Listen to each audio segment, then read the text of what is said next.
right, 64 degrees Fahrenheit.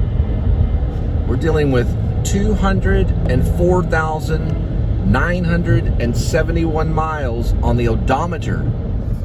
Yes, it's the odometer. I learned that from a viewer. Thank you. That's the speedometer. That's the odometer.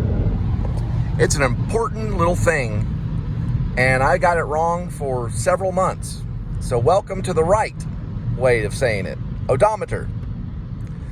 December 23rd, 2023.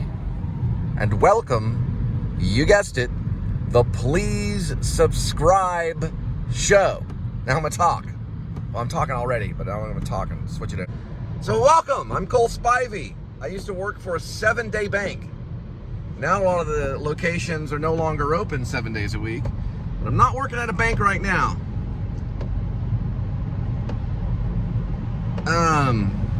I've been doing like the 7-day thing on delivery, and I don't know if that's like the wisest thing, but I've been doing it for a while, and I've got some, like, it's a long story, but I broke my collarbone in 6th grade, so sometimes I can lay on my side wrong, either on the couch, and I get this like back pain kind of thing.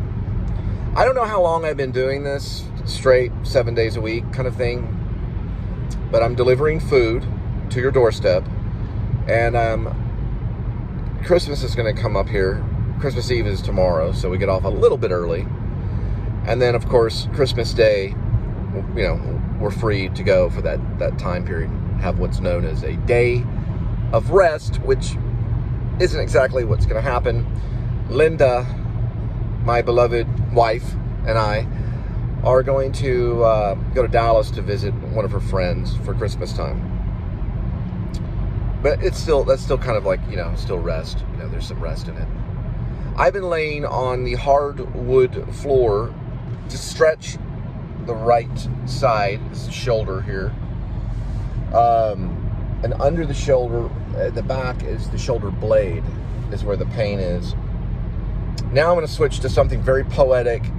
It's like cut and then boom. When I was 12 years old, I was taught to hunt deer. And this was kind of the season that you would go and hunt deer around Christmas time, or a little bit either before or after Christmas. Usually before Christmas, so you could bring back the Christmas deer on the hood or the hood of the car. I haven't done it in a long time. My dad taught me to shoot a high-power rifle, and I was good at it. From 100 yards, I could hit the target pretty much center. My dad taught me all this technique. He was Army, Special Intelligence. But he would also take me out to shoot deer. I know that sounds kind of weird. I wrote a poem about it. So the poem I wrote about it was, I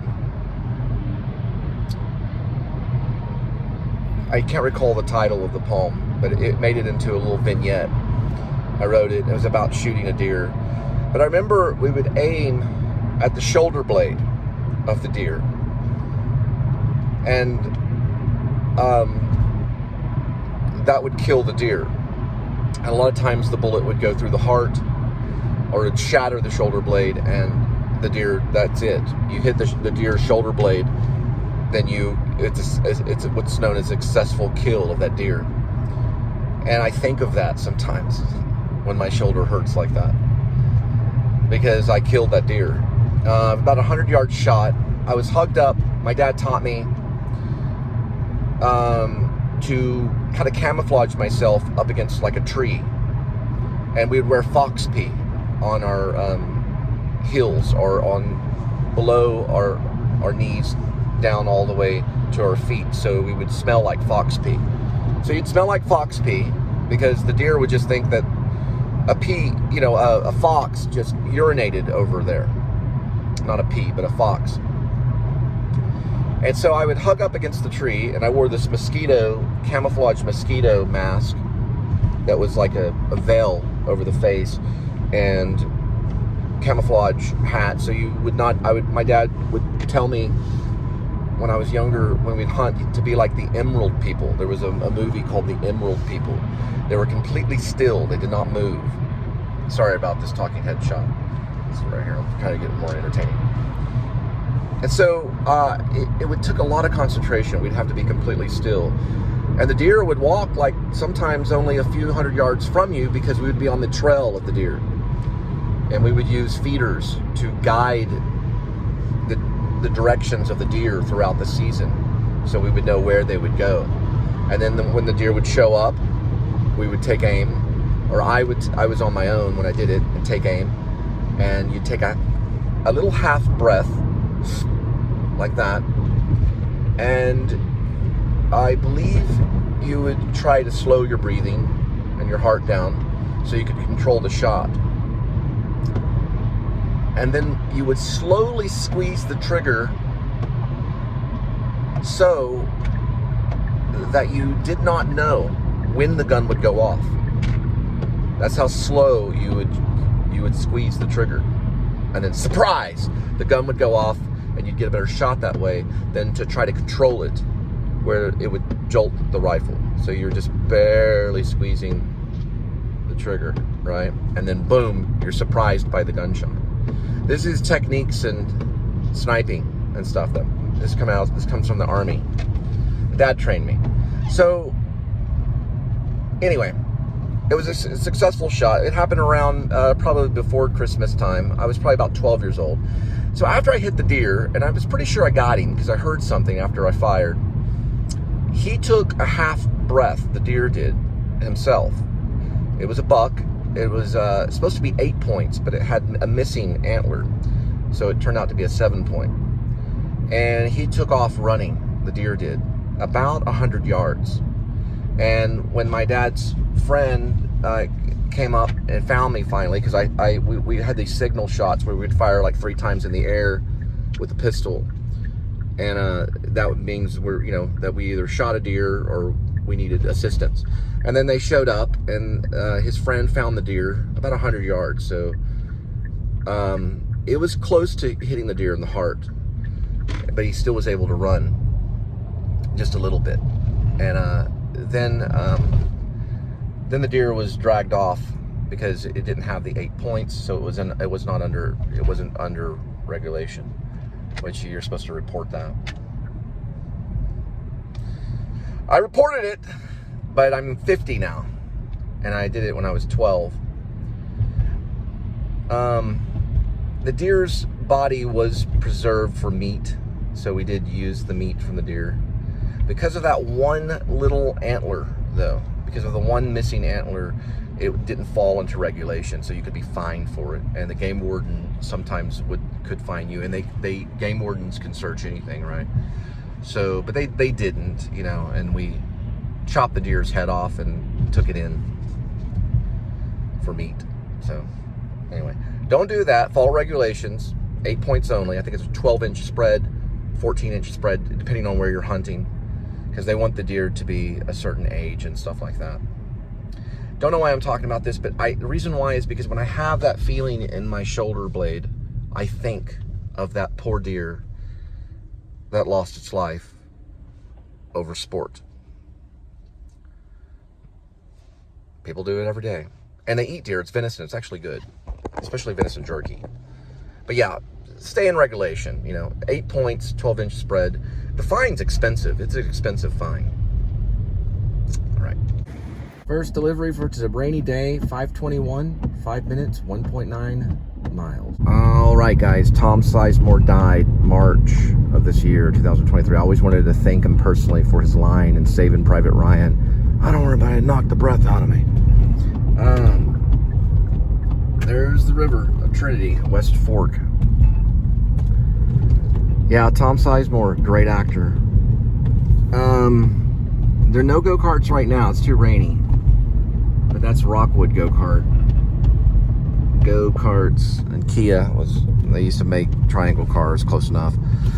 But no, Tom Sizemore, yeah, he was a great actor. He really was. He really did. He was one of my favorite characters in Saving Private Ryan. I'll have to look up the character name later.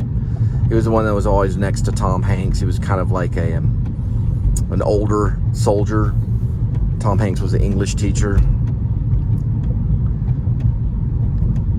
Almost remembered his name, the character's name. Almost. I looked it up a few days ago. Or maybe a week ago. Or maybe it felt like a few days ago.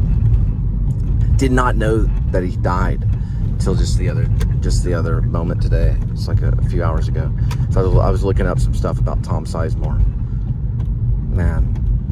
So it was a brain aneurysm. And Jonathan Larson, who wrote Rent, he died of aortic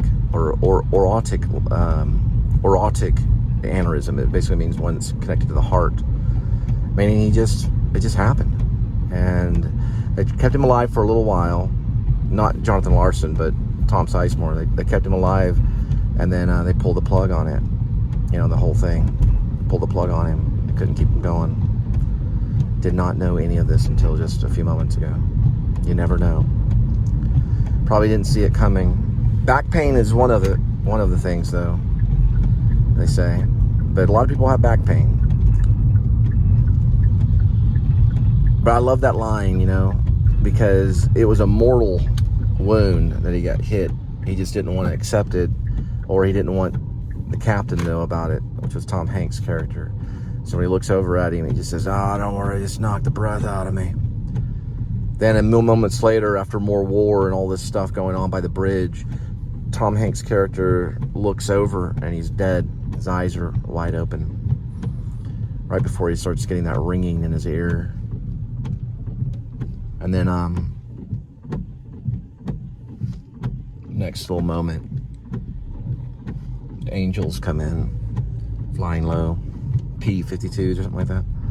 I guess on a lot of this stuff, I don't really get to study a lot of stuff, but I'm gonna, you know, talk about something. And I'm like, okay, I'm gonna guess they were P-52s. I don't know. They're flying in low, and he says something about angels. Very poetic ending to a war film, though, and then language. And he says something about earn this, which I thought was a great one-liner. Great one-liners in Saving Private Ryan. It's on my top 3 war films of all time.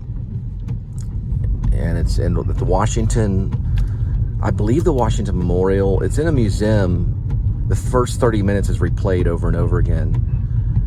If you go to Washington, D.C. To visit the World War II Memorial, somewhere in there, they play Saving Private Ryan.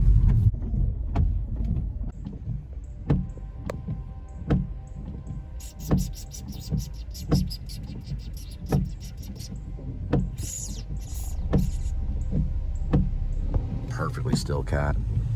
Smart cat. Looked like a statue. The cat's like, I'm perfectly still. I'm a statue. I'm not really here. It was moving earlier. They do that. They just use camouflage. It is a rainy day. Look at this.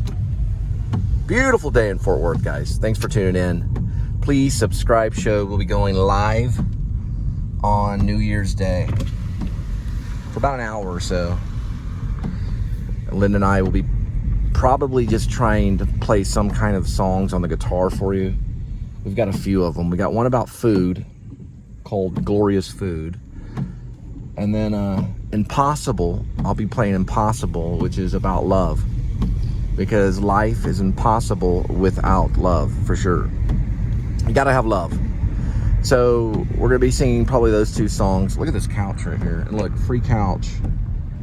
Unless that's how they want it to be, you know. Maybe they just like to sit on the couch and watch cars, you know, fly by. Northwest 14th Street.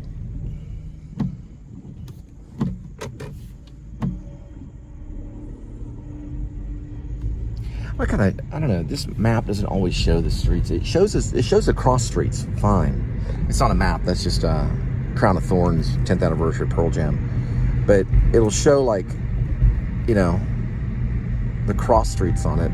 I'll show you in a minute. So it shows the cross streets. This just says Central.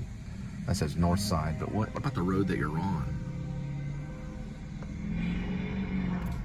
I need to fix that. I wonder why they do that. Wait, we need this extra right here. You can still get the cross streets though. So like you're crossing here on Central.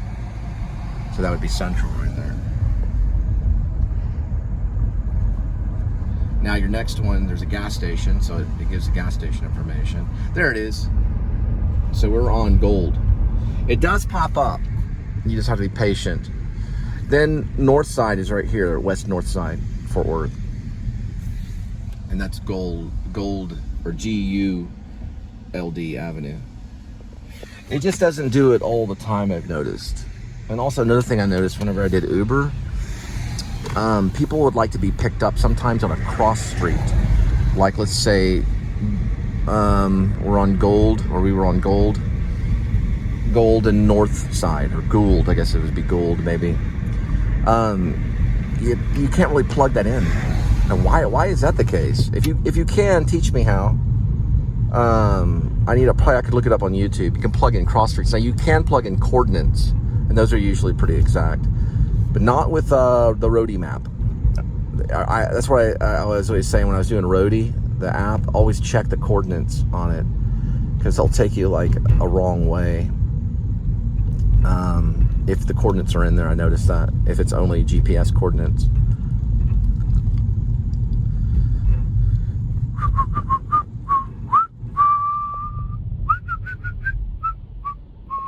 That's Jacksboro Highway, and you can see it on the map. And this is North University.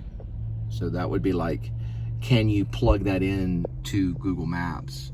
Like if you were going to pick someone up, you can kind of do it if you always asked for the street address. So if Jacksboro Highway would have a street address, you can find the person way better.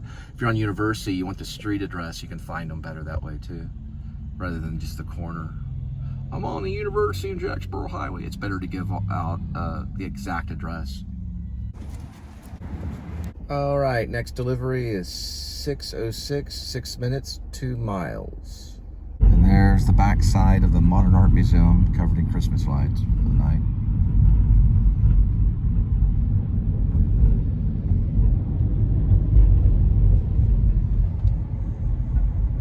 Right off Camp Bowie. And then the next one to the left, right there, is the Kimball Art Museum. And then after the Kimball, there's a field, little area, artwork in the middle of it. And then there's a piano pavilion right there. And if you keep going down, there's a larger field right here. That's where Alejandro Escovedo played. I lost that footage. I wasn't able to get it, but he played right under that American flag. Is Amon Carter.